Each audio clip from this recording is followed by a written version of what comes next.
Good morning six class बेटे। अज आप 13वां पाठ पढ़ांगे भारत 200 ईस्वी पूर्व तो 300 ईस्वी पूर्व तक। सब तो पहला आप दक्खन बारे पढ़ते हैं। दक्खन के नाम तो ही पता लग रहा है कि दक्षिणी इलाके दे विच जिन्हां ने राज किया उन्हां नूं दक्कन कहा जाता सी। मतलब दक्कन राज किहड़े है? विंध्याचल पर्वत अते नर्मदा नदी दे दक्षिणी इलाके नूं दक्खन कहा जाता है। प्राचीन काल विच इस नूं दक्षिण पथ भी कहा जाता सी। दक्खन विच मौर्या दे प्रसिद्ध शासक सातवाहन सन जिन्हां ने लगभग 300 साल तक राज किया। फिर आए सातवाहन जिहदे विच गौतमी पुत्र शातकर्णी एक महान सातवाहन शासक सी। शातकर्णी उसने राज कदों तो कदों तक किया सी? 106 ईस्वी पूर्व तो 130 ईस्वी पूर्व तक राज किया। वो एक बहुत ही वधिया जेतू अते दयालु राजा सी। गौतमी पुत्र शातकर्णी का उत्तराधिकारी उसका पुत्र वशिष्ठी पुलुमाव ने 130 तो लैके 154 ईस्वी तक राज किया। उसने महाराष्ट्र विच औरंगाबाद जिले के प्रतिष्ठान नामी स्थान ते नू अपनी राजधानी बनाया। लाइन टिक कर लो, किने बनाया सी? पुलुमाव ने। सातवाहना दा अंतिम महान शासक यक्षश्री शातकर्णी सी। उसने व्यापार नू प्रफुल्लित करन किता अते मलाया विच जहाजी मुहिमां भेजियां। उसकी मौत तो बाद सातवाहन वंश का पतन अते 220 ईस्वी विच इस राज का अंत हो गया। हुण आपां जिवें पहलां भी ये चीज़ां पढ़ियां कि जदों किसी राज बारे पढ़ते हैं उहदे शासन प्रबंध बारे देखते हैं कि राजा है, सेनापति है, कौन कौन उहदे च काम करते हैं। फिर उन्हां दी आर्थिक व्यवस्था बारे देखते हैं कि पैसा किवें कमाउंदे हैं, कि किन्ना चीज़ां नूं ओह बाहरों मंगवाउंदे हैं, किहड़ियां चीज़ां बाहर भेजदे हैं, मतलब व्यापार काहदे नाल हुंदा है। फिर धर्म बारे आपां देखांगे कि धर्म किहड़े भगवान नूं मनदे हैं, किहड़े धर्म नूं मनदे हैं। फिर कला या भवन निर्माण, ये सारी चीज़ां बारे इस चैप्टर विच आपां पढ़ांगे। सब तो पहला है शासन प्रबंध। राजा नूं धर्म दा रक्षक अते दैवी शक्तियां दा धारनी मन्निया जांदा सी। ये लाइन टिक कर लो। ये जदों भी आपां चैप्टर पढ़ांगे हरेक लई ही सेम गल कही जाती है कि राजा है जो वो देखदा है कि उहदे राज विच सही धर्म चल रहा है, लोग सही अपना रहे हैं। सही अपनाने तो मतलब है कि किसी को कोई धक्का तो नहीं किया जा रहा, रक्षा की जाती है उन्हों की। फिर उस बाद सैकेंड पॉइंट आप जो लिखना है ये लिखना है कि साम्राज नूं प्रांतां दे विच वंडिया होया सी ते प्रांतां दा प्रबंध कौन करदा सी? सेनापति द्वारा चलाया जाता सी। फिर प्रांतां नूं अगे जिलियां विच वंडिया जाता सी ते ओहदा अधिकारी कौन हुंदा है? अमात्या। ये आपां नूं 1 नंबर दे विच भी हैगा, जिन्हों महामात्र भी कहंदे आ। पेंडू इलाकिਆਂ ਦਾ राज प्रबंध गोलमिका द्वारा चलाया जाता सी। अगे है आर्थिक व्यवस्था। सातवाहना ने नगरां ते पिंडां नूं जोड़न लई सड़कां बनाईयां। देखो जी, जदों आपां कोई काम करते हैं, आपां आपदी खेती कीती तां ओनूं हुण मंडी च लैके जाना है। मंडी च लैके जाण लई किसी चीज़ ते ही चढ़ा के लैके जावांगे खेती नूं, मतलब फसल नूं, ते ओहदे लई सड़कां भी होणीआं चाहीदियां। मतलब की है कि व्यापार नूं वधाउण दे लई सड़कां दा निर्माण किया गया। उन्हां ने अंदरूनी अते विदेशी दोवां तरह के व्यापार नूं प्रफुल्लित किया। प्रफुल्लित मतलब वधाया। सड़कां ने हैल्प की कि उन्हां दा व्यापार विच वाधा होया। सातवाहन राज विच पश्चिमी अते पूर्वी तट ते स्थित बंदरगाहां भी शामिल सन। बंदरगाहां अरब, ईरान, मिस्र, बर्मा, मलाया। ये लाइन टिक कर लो। इन्हां दे नाल जदों बंदरगाह बन गए तो व्यापार होना पॉसीबल हो सकिया। की चीज़ां मंगवाते सी ये भी आऊगा आपां नूं क्वेश्चन। शराब, तांबा, शीशा, कीमती पत्थर बाहरले देशों तो भारत विच मंगवाए जाते सी ते भेजियां जाण वालियां चीज़ां की सी? सोने चांदी दे सिक्के। फिर धर्म बारे गल करदे हां। सातवाहना दे धर्म बारे। सातवाहन हिंदू धर्म के अनुयायी सन। विष्णु अते शिव नूं भी मनदे सन, बुद्ध धर्म नूं भी मनदे सन। कला बारे देखो, कई तरह के पत्थर कट भवन निर्माण किए गए, गुफा मंदिर बनवाए गए। पत्थर कट गुफा दी बनतर दा चैत्या हाल बहुत प्रसिद्ध है। मतलब जो पत्थर कट के जिहड़ी बनतर की गई है, चैत्या हाल है जिहड़ा वो बहुत प्रसिद्ध है। चैत्या दे नाल बोधि भिक्षुआं लई प्रार्थना जां सभा हॉल हन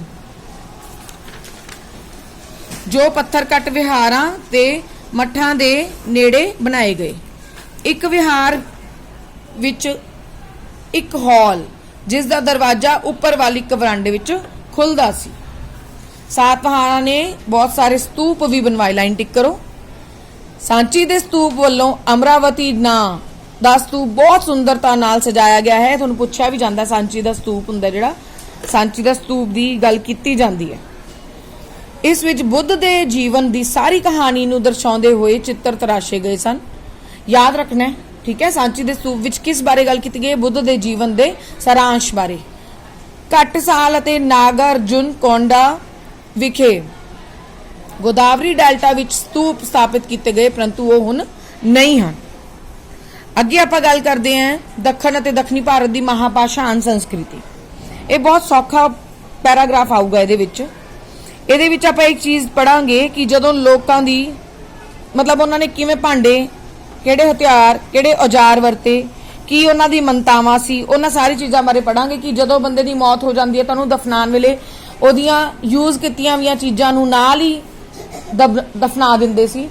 ਇਹ ਸੋਚਿਆ ਜਾਂਦਾ ਸੀ ਕਿ ਜਦੋਂ ਉਹ ਅਗਲੇ ਜ਼ਿੰਦਗੀ ਵਿੱਚ ਜਾਊਗਾ ਤਾਂ ਉਹਨੂੰ ਕਿਸੇ ਚੀਜ਼ ਦੀ ਥੋੜ ਨਾ ਹੋਵੇ। 200 ਈਸਵੀ ਪੂਰਵ ਵਿੱਚ ਲੋਹੇ ਦੀ ਖੋਜ ਭਾਰਤੀ ਸਭਿਅਤਾ ਦੇ ਵਿਕਾਸ ਲਈ ਇੱਕ ਮਹੱਤਵਪੂਰਨ ਕੜੀ ਮੰਨੀ ਜਾਂਦੀ ਹੈ। ਲੋਹਾ ਤਾਂਬੇ ਅਤੇ ਕਾਂਸੇ ਨਾਲੋਂ ਜ਼ਿਆਦਾ ਮਜ਼ਬੂਤ ਹੁੰਦਾ ਹੈ, ਇਸ ਲਈ ਇਹ ਬਹੁਤ ਜ਼ਿਆਦਾ ਲਾਭਦਾਇਕ ਹੈ। ਇਹ ਜਲਦੀ ਹੀ ਲੋਕਪ੍ਰਿय ਹੋ ਗਿਆ ਅਤੇ ਲੋਕਾਂ ਨੇ ਇਸ ਦੇ ਔਜ਼ਾਰ, ਹਥਿਆਰ ਅਤੇ ਭਾਂਡੇ ਬਣਾਉਣੇ ਸ਼ੁਰੂ ਕਰ ਦਿੱਤੇ। ਦੱਖਣ ਅਤੇ ਦੱਖਣੀ ਭਾਰਤ ਵਿੱਚ ਇਸ ਦਾ ਪ੍ਰਯੋਗ ਲਗਭਗ 1200 ਈਸਵੀ ਪੂਰਵ ਵਿੱਚ ਸ਼ੁਰੂ ਹੋਇਆ। ਇਸ ਦੀ ਵਰਤੋਂ ਕਰਨ ਵਾਲੇ ਲੋਕ ਮਹਾਭਾਸ਼ਾਣ ਨਿਰਮਾਤਾ ਦਾ ਨਾਂ ਨਾਲ ਪ੍ਰਸਿੱਧ ਹਨ। ਇਹ ਨਾਂ ਉਹਨਾਂ ਦੇ ਮੁਰਦਿਆਂ ਨੂੰ ਦਫਨਾਉਣ ਦੇ ਇੱਕ ਖਾਸ ਰਿਵਾਜ ਕਾਰਨ ਦਿੱਤਾ ਗਿਆ ਹੈ। ਕਿਸੇ ਵਿਸ਼ਾਲ ਪੱਥਰ ਨੂੰ, ਲਾਈਨ ਟਿਕ ਕਰੋ, ਮਹਾਭਾਸ਼ਾਣ ਕਿਹਾ ਜਾਂਦਾ ਹੈ। ਇਹ ਲੋਕ ਮੁਰਦਿਆਂ ਨੂੰ ਦਫਨਾ ਕੇ ਉਹਨਾਂ ਦੇ ਚਾਰੇ ਪਾਸੇ ਵਿਸ਼ਾਲ ਪੱਥਰਾਂ ਦਾ ਘੇਰਾ ਬਣਾਉਂਦੇ ਹਨ। ਇਸ ਤਰ੍ਹਾਂ ਇੱਕ ਗੋਲ ਬਾੜਾ ਬਣ ਜਾਂਦਾ ਸੀ। ਇਸ ਤਰ੍ਹਾਂ ਦੀਆਂ ਕਬਰਾਂ ਦੁਨੀਆ ਦੇ ਹੋਰ ਭਾਗਾਂ ਵਿੱਚ ਵੀ ਪ੍ਰਾਪਤ ਹੋਈਆਂ ਹਨ। ਹੋ ਸਕਦਾ ਹੈ ਇਹਨਾਂ ਲੋਕਾਂ ਨੂੰ ਇਹ ਵਿਸ਼ਵਾਸ ਹੋਵੇ ਕਿ ਮਨੁੱਖ ਮਰਨ ਤੋਂ ਬਾਅਦ ਦੂਜੀ ਦੁਨੀਆ ਵਿੱਚ ਚਲਾ ਜਾਂਦਾ ਹੈ ਜਾਂ ਚਲੇ ਜਾਂਦੇ ਹਨ। ਸਾਰਿਆਂ ਬਾਰੇ ਗੱਲ ਕੀਤੀ ਜਾ ਰਹੀ ਹੈ ਅਤੇ ਉਹਨਾਂ ਨੂੰ ਉੱਥੇ ਵੀ ਵਸਤੂਆਂ ਦੀ ਜ਼ਰੂਰਤ ਪੈਂਦੀ ਹੋਵੇਗੀ। ਇਸ ਲਈ ਮਰਨ ਵਾਲਿਆਂ ਦੀਆਂ ਵਸਤੂਆਂ ਜਿਵੇਂ ਭਾਂਡੇ, ਔਜ਼ਾਰ, ਹਥਿਆਰ ਉਹਨਾਂ ਦੇ ਨਾਲ ਹੀ ਦਫਨਾ ਦਿੱਤੇ ਜਾਂਦੇ ਸਨ। ਖੁਦਾਈ ਰਾਹੀਂ ਪ੍ਰਾਪਤ ਇਹਨਾਂ ਵਸਤੂਆਂ ਦੀ ਖੋਜ ਉਸ ਸਮੇਂ ਦੀ ਸੰਸਕ੍ਰਿਤੀ ਬਾਰੇ ਸਾਨੂੰ ਜਾਣਕਾਰੀ ਦਿੰਦੀ ਹੈ। ਜਿਹੜੀਆਂ ਚੀਜ਼ਾਂ ਉਦੋਂ ਖੋਦੀਆਂ ਸੀ, ਵਿੱਚ ਦਫਨਾਈਆਂ ਸੀ, ਜਦੋਂ ਅੱਜ ਉਹ ਖੋਦੀਆਂ ਜਾਂਦੀਆਂ ਆਪਾਂ ਨੂੰ ਪਤਾ ਲੱਗ ਜਾਂਦਾ ਹੈ ਕਿ ਉਸ ਸਮੇਂ ਦੇ ਵਿੱਚ ਕੀ ਕੁਝ ਵਰਤਿਆ ਜਾਂਦਾ ਸੀ। ਮਹਾਭਾਸ਼ਾਣ ਕਾਲ ਦੇ ਖੰਡਰ ਕਈ ਸਥਾਨਾਂ ਤੋਂ ਮਿਲੇ ਹਨ, ਜਿਵੇਂ ਕਿ ਮਹਾਰਾਸ਼ਟਰ ਵਿੱਚ ਇਨਾਮਗਾਓ, ਤਕਲਾ ਘਾਟ, ਮਹੂਰ ਚੜੀ ਅਤੇ ਦੱਖਣੀ ਭਾਰਤ ਵਿੱਚ ਮਾਸ਼ਕੀ ਕੋਬਲ ਅਤੇ ਬ੍ਰਹਮਗਿਰੀ। ਇਹ ਲੋਕ ਕਾਲੇ ਅਤੇ ਲਾਲ ਰੰਗ ਦੀ ਮਿੱਟੀ ਦੇ ਬਰਤਨ ਵਰਤਦੇ ਹਨ। ਲਾਈਨ ਟਿਕ ਕਰੋ। ਇਸ ਕਲਾ ਨੂੰ ਇਸ ਕਰਕੇ ਇਹਨਾਂ ਨੂੰ ਕਾਲੇ ਅਤੇ ਲਾਲ ਬਰਤਨ ਦੇ ਨਾਮ ਨਾਲ ਵੀ ਜਾਣਿਆ ਜਾਂਦਾ ਹੈ। ਕਿਸ ਨੂੰ? ਇਹਨਾਂ ਲੋਕਾਂ ਦੀ ਕਲਾਕਾਰੀ ਨੂੰ। ਇਹਨਾਂ ਵਿੱਚ ਕਈ ਤਰ੍ਹਾਂ ਦੇ ਘੜੇ ਅਤੇ ਦੂਜੇ ਬਰਤਨ ਵੀ ਸ਼ਾਮਲ ਹਨ। ਕਈ ਬਰਤਨ ਚੱਕ ਉੱਤੇ ਬਣਾਏ ਜਾਂਦੇ ਹਨ। ਚੱਕ ਇੱਕ ਮਸ਼ੀਨ ਵਾਂਗੂ ਹੁੰਦੀ ਹੈ। ਚੱਕ ਇੱਕ ਔਜ਼ਾਰ ਤਾਂ ਨਹੀਂ ਬੇਟੇ, ਇੱਕ ਮਸ਼ੀਨ ਹੁੰਦੀ ਹੈ ਜਿਹਦੇ ਤੇ ਆਪਾਂ ਭਾਂਡੇ ਬਣਾ ਸਕਦੇ ਹਾਂ। ਤਾਮਿਲਨਾਡੂ ਵਿੱਚ ਵੱਡੇ ਵੱਡੇ ਘੜਿਆਂ ਵਿੱਚ ਸਵਾਹ ਅਤੇ ਹੱਡੀਆਂ ਭਰੀਆਂ ਹੋਈਆਂ ਪ੍ਰਾਪਤ ਹੋਈਆਂ ਹਨ। ਅਗਲੀ ਲਾਈਨ ਟਿਕ ਕਰੋ। ਕਿਹੜੇ ਕਿਹੜੇ ਕੀਤੇ ਹੁੰਦੇ ਲੋਕਾਂ ਦੇ ਇਹਦੇ ਇੱਥੇ? ਸਾਤਵਾਹਨਾਂ ਦੇ ਖੇਤੀਬਾੜੀ ਅਤੇ ਸ਼ਿਕਾਰ ਦੋਵੇਂ ਤਰ੍ਹਾਂ ਦੇ ਕੰਮ ਕਰਦੇ ਹਨ। ਦਾਤੀ, ਕੁਹਾੜੀ, ਕੁਦਾਲ ਵਰਗੇ ਔਜ਼ਾਰਾਂ ਤੇ ਚਾਵਲ ਦੀ ਖੋਜ ਤੋਂ ਪਤਾ ਲੱਗਦਾ ਹੈ ਕਿ ਖੇਤੀ ਦਾ ਕਿੱਤਾ ਕਾਫੀ ਉન્નਤ ਹੈ, परंतु भाले, छुरे, तीर, नुकीले हिस्से जो भी सी ਇਹ ਹਥਿਆਰਾਂ ਦੀ ਵੀ ਬਹੁਤ ਮਾਤਰਾ ਵਿੱਚ ਵਰਤੋਂ ਕੀਤੀ ਜਾਂਦੀ ਸੀ। ਇਸ ਤੋਂ ਪਤਾ ਲੱਗਦਾ ਹੈ ਕਿ ਸ਼ਿਕਾਰ ਲੋਕ ਬਹੁਤ ਕਰਦੇ ਸਨ। ਅੱਗੇ ਆਪਾਂ ਦੱਖਣੀ ਭਾਰਤ ਬਾਰੇ ਪੜਾਂਗੇ। ਉਹਦੇ ਵਿੱਚ ਚੌਲ, ਚੇਰ, ਪਾਂਡਿਆ, ਉਹਨਾਂ ਦੇ ਵਪਾਰ ਤੇ ਉਹਨਾਂ ਦੇ ਜੀਵਨ ਬਾਰੇ ਪੜਾਂਗੇ। ਦੇਖੋ, ਚੋਲ ਰਾਜ ਕਾਵੇਰੀ ਡੈਲਟਾ ਵਿੱਚ ਸਥਿਤ ਸੀ। ਇਸ ਦੀ ਰਾਜਧਾਨੀ ओरियोर ਸੀ। ਲਾਈਨ ਟਿਕ ਕਰ ਲਓ। ਇਸ ਦੇ ਪ੍ਰਸਿੱਧ ਰਾਜਾ ਕਾਰੀਕਲ, ਇਹ ਵੀ ਕਾਰੀਕਲ ਰਾਜਾ ਨਾਮ ਟਿਕ ਕਰੋ, ਆਊਗਾ ਆਪਾਂ ਨੂੰ, ਦੇ ਨੇ ਗਵਾਂਡੀ ਚੇਰ ਅਤੇ ਪਾਂਡਿਆ ਰਾਜ ਉੱਤੇ ਬਹੁਤ ਜਿੱਤਾਂ ਪ੍ਰਾਪਤ ਕੀਤੀਆਂ। ਪਾਂਡਿਆ ਰਾਜ ਦੀ ਰਾਜਧਾਨੀ ਮਦੁਰਾ ਸੀ। ਲਾਈਨ ਟਿਕ ਕਰੋ। ਪਾਂਡਿਆ ਰਾਜ ਆਪਣੇ ਮੋਤੀਆਂ ਦੇ ਵਪਾਰ ਲਈ ਪ੍ਰਸਿੱਧ ਸੀ। ਨੈਦੁਨ ਦਾਇਨ ਇੱਕ ਪ੍ਰਸਿੱਧ ਪਾਂਡਿਆ ਸ਼ਾਸਕ ਮੁਦਰਾ ਵਿਖੇ ਹੋਣ ਵਾਲੀਆਂ ਮਹਾਨ ਸਾਹਿਤਿਕ ਸਭਾਵਾਂ ਦੇ ਸਰਪ੍ਰਸਤਾਂ ਵਿੱਚੋਂ ਸ਼ਾਇਦ ਇੱਕ ਸੀ। फिर चेर बारे गल करते हैं। चेर राज या केरल पुत्र, जिस विच समुंदर अते पश्चिमी घाटां विचकारली जमीन की तंग पट्टी शामिल सी। इस विच मालाबार, कोचीन, वर्तमान ट्रावनकोर शामिल सन। इसकी राजधानी वंजी सी। पिरुनार, आदन दूजा अते सैना गुत्तेवाल आदि महान शासक सन। यह जापदा है कि चेर राज दे रोम अते मिस्र नाल पहली सदी ईस्वी तो ही संबंध स्थापित हो गए सन। फिर व्यापार बारे देखो राजे, पांड्या, चोल, चेर एक सारी थां ते उन्होंने मलाया, अरब, मिस्र, रोम सारे किते व्यापार किया। टोडी, मुजिरिस, कावेरी पट्टनम, आरिक मेडू अते कारकाई समाजिक सेंटरां विचों कुछ सन। सारे नामकरण की लोड़ नहीं, इंपॉर्टेंट नेम्स कर सकते हो, जो समुद्रों पार व्यापार करके खुशहाल होए सन। हुण देखो आ करदे की व्यापार सी। कीमती पत्थर, मसाले, हाथी दंद, मोती, सिल्क, मलमल, वधिया सूती कपड़ा, पंछी, पशु जिवें मोर अते बांदर बाहरले देशां विच भेजे जांदे सन। रोम दे लोग शुद्ध सोने नाल भारती वस्तुआं खरीदते सन। रोम दे सोने नाल दक्खन दे भारती राज बहुत अमीर हो गए सन। लोकां दा जीवन किहो जिहा सी? लोग पिंडां विच रहिंदे सन। काम उन्हां दा खेतीबाड़ी करना सी। शाही खानदान अते अमीर लोग नगरां दे अंदरूनी भागां विच रहिंदे सन। व्यापारी सी, कारीगर सी ते व्यापार करना उन्हां लई सौखा सी क्योंकि तटां दे नेड़े रहिंदे सन। लोग अपने कित्तियां ते हुनरां ते टैक्स भी दिते जांदे सी। संगीत, नाच, कविता, उचारण, जुआ मनोरंजन के साधन सन। बीन, बंसरियां, तारां दी तरंग नाल औजार जो भी हुंदे सी, ढोल वर्गे सुरीले संगीत के औजारां दी भी वरतों कीती जांदी सी। अगे आपां धर्म बारे पढ़ते हैं। उत्तरी भारत के धार्मिक विचार जिवें कि वैदिक देवतियां की पूजा, बुद्ध मत अते जैन मत, तिन्ने याद रखना है। वैदिक देवतियां की पूजा, बुद्ध मत अते जैन मत लोकां विच मशहूर सन। फिर भी बहुत संख्या विच लोकां ने अपने अपने देवी देवतियां की पूजा करनी जारी रखी। उत्तर दिशा विच कार्तिक नाम दे जो भगवान है उन्हां दी मनता सी।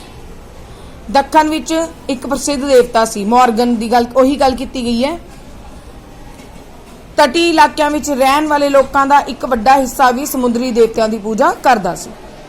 ईसाई मत भी ये मनते सी। ईसा मसीह नूं मतलब ईसाई मत मतलब ईसा मसीह नूं मनते सी। यहूदियां दे धर्म नूं मनते सी। जे उन्हां दा की विश्वास सी कि परमात्मा एक है, परमात्मा दी सिर्फ एक परमात्मा की पूजा करनी चाहिए है। आ लाइन टिक कर लो जिहड़ी तीजे नंबर ते है। ईसाई धर्म का सारे यूरोप विच बहुत सारे रूपां विच प्रसार होया, जिथे ये एक प्रसिद्ध धर्म बन गया। भारत विच ईसाई धर्म का प्रसार सब तो पहला मालाबार तट अते चेन्नई के लोगों विचकार होया। शिलालेख प्रमाण तो पता लगता है कि 700 ईस्वी तो केरल विच ईसाई भारती भाईचारे रहिंदे सन। फिर उत्तरी भारत बारे देखो रजे। उत्तरी भारत दे विच आपां की कुछ पढ़ना है? शक बारे, पल्लव, कुशान बारे, 3 राजियां बारे आपां पढ़ांगे। थोड़ा जिहा स्पीड नाल पढ़ते हैं। पिछले पाठ विच असीं सिकंदर बारे पढ़िया सी। उसने 326 ईस्वी पूर्व विच भारत तो वापस जाण वाले समय जिते हुए खेतरां विच गवर्नर नियुक्त कर दिते सन। ਉਹ गवर्नर भारत ਅਤੇ सरहदी खेतरां विच राज करन लग पए। इन्हां नूं इंडो ग्रीक के नाम नाल जाणिया जाण लग्या। लाइन टिक करो। मौर्य राज के पतन तो बाद इन्हां दे दोबारा भारत उत्ते अधिकार करन की कोशिश की। डिमिट्रस नाम का इन्हां विचों एक सी। लाइन टिक कर लो, ये भी आऊगा आपां नूं छोटियां च। फिर एक होर प्रसिद्ध यूनानी मनिंदर सी, ये भी लाइन टिक करो, जिसने पुष्यमित्र शुंग के काल विच हमला किया। उसने पंजाब अते कश्मीर के कुछ इलाकों ते कब्जा किया। बुद्ध साहित्य विच यह सम्राट मिलिंद नाम के नाल जानिया जान लगा या प्रसिद्ध होया। इसने बुद्ध धर्म अपना लिया सी। फिर शकां बारे देखो। मध्य एशिया तो आईयां जातियां विच सिथियन एक कबीला सी जिन्हां नूं शक किया जांदा सी। ਇਹ हमलावर के रूप में भारत में आए तो इत्थे ही आके वस गए।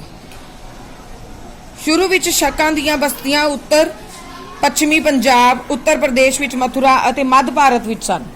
परंतु बाद विच ये पश्चिमी भारत के गुजरात मध्य प्रदेश के उज्जैन मतलब ये इलाके दसे जिते जिते ये फैल गए सी। लास्ट सैकेंड लाइन देखो, चौथी सदी के अखीर विच गुप्त सम्राट चंद्रगुप्त दूजा विक्रमादित्य ने शक्कां नूं जित के इस शासन का अंत कर दिता। ये लाइन टिक कर लो कि शक्कां नूं किहने मारिया सी? चंद्रगुप्त दूजा विक्रमादित्य ने मारिया सी। फिर पल्लव, पल्लव नूं जिन्हां नूं पार्थियन भी कहंदे है, ईरान तो भारत आने वाला एक होर विदेशी कबीला सी। गोडोफरनीज इन्हां दा एक महान राजा सी। उसने बहुत सारे तांबे के सिक्के जारी किए। लाइन टिक करो, गोडोफरनीज ने। पल्लव राज पंजाब और पश्चिमी उत्तर प्रदेश तक ही फैलिया सी। गोडोफरनीज की मौत तो बाद पल्लव राज का अंत हो गया ते कुषाण वंश होंद विच आया। चीन की सरहद उत्ते रहन वाले सन जेडे कुषाण सी, पश्चिम दिशा वाल यात्रा करते हुए 100 ईस्वी पूर्व तक अफगानिस्तान पहुंच गए। इन्हां ने राजा कुजल कैडफिशेस ने पंजाब ते अधिकार कर लिया। इस वंश का सब तो प्रसिद्ध राजा कनिष्क सी। कुषाण वंश का राजा कनिष्क, उसने 78 ईस्वी तो 102 ईस्वी तक राज किया। महान जेतू सी। उसका राज बिहार तक फैलिया होया सी। उसके राज विच किहड़े-किहड़े इलाके सन वो पढ़ लो। उसने चीनी सेनापति पान चाओ नाल भी युद्ध किया सी। ये लाइन टिक कर लो, यही इंपॉर्टेंट है। 4 लाइनां इस पैरे दियां, उपर कुछ नहीं आंदा क्वेश्चंस दे विच भी। अशोक की तरह कनिष्क भी बुद्ध धर्म मनदा सी। उसने कश्मीर विच बुद्ध धर्म के विद्वानां की एक सभा बुलाई सी, जिसनूं चौथी बुद्ध सभा कहा जाता है। उसने बहुत सारे बौद्ध स्तूप अते विहार भी बनवाए। उसके दरबार विच अश्वघोष अते होर कई बुद्ध विद्वान रहंदे सन। वो कला का भी सरप्रस्त सी। उसदे समय बुद्ध दियां बहुत सारिया मूर्तियां बनवाईयां गईयां सन, जिवें तुसीं देख भी सकते हो कि यह गंधार विखे महात्मा बुद्ध की मूर्ति बनी हुई है। 2-3 लाइनां छड़ के देखो। इसी तरह मथुरा भी कला का केंद्र बन गया। लाइन टिक कर लो। कुषाण काल विचों इत्थे बहुत सारिया सुंदर मूर्तियां बनवाईयां गईयां। कनिष्क के समय बुद्ध की मूर्ति पूजा शुरू हो गई सी। कनिष्क ने बहुत सारे सोने और तांबे के सिक्के भी जारी किए सी। ये भी लाइन टिक करो। वो इतिहास विच एक बहुत महान शासक मन्निया जांदा सी है। कनिष्क तो बाद वशिष्क, होविष्क, वासुदेव, कुषाण राजे आए, जो इन्ने की शक्तिशाली नहीं सी ते जिस करके 3वीं सदी दे विच कुषाण राज का अंत हो गया। यह है बेटा तुहाडा पाठ, जो तुसीं दोबारा एक बारी होर सुनना है दोबारा, ताकि तुहानूं चंगी तरह पता लग जाए। क्वेश्चन तुहाडे टीचर्स तुहानूं करवा देणगे। Thank you so much everyone.